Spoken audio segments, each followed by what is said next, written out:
All right, guys, we're going to start this first video in this video series about our shop, and we're going to start with power. So check out this. All right, so how do we power this business? Well, we power with 55 solar panels, which is a 22.14 kilowatt system, and we have a net zero in energy production and consumption on the year. So that's controlled here. We have extra boxes. You can see the conduit going up, and we got 55 panels here.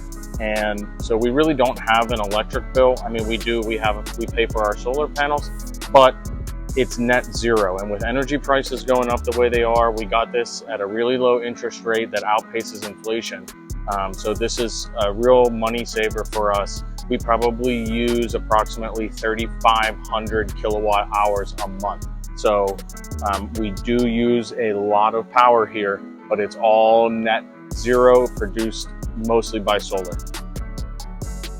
One thing that you'll see here is we do have some level 1 chargers, both inside and out.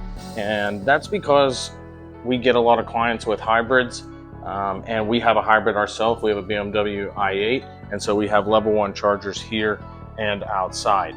So while we're over here talking about this particular charger, let's talk about this mess of wires over here. Now, you would think, look at all these outlets, and you'd think that they're all on the same circuit, but they're actually not. So every one of these outlets that you see here is on its own 20 amp circuit, as well as the one up here. So we have this set up. Our fuse box is completely maxed.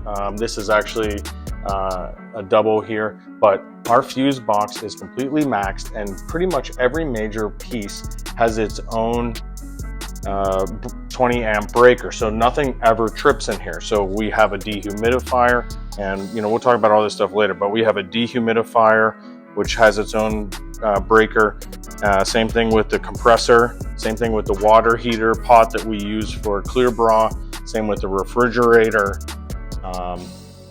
and all of our polishing reels systems that's in the ceiling, which we'll talk about later, but those are all powered by a separate breaker, as are all the electronics. The fans are on their separate breaker, and we have a steamer that's hidden away, and that's also on its own breaker. So you see how we manage power here. We're net zero, and yet we're constantly running a lot of power here. So that's the introduction on how everything is powered, because going forward, we're going to be talking about a lot of electronics. So subscribe and notify so you can get notified when we post new videos.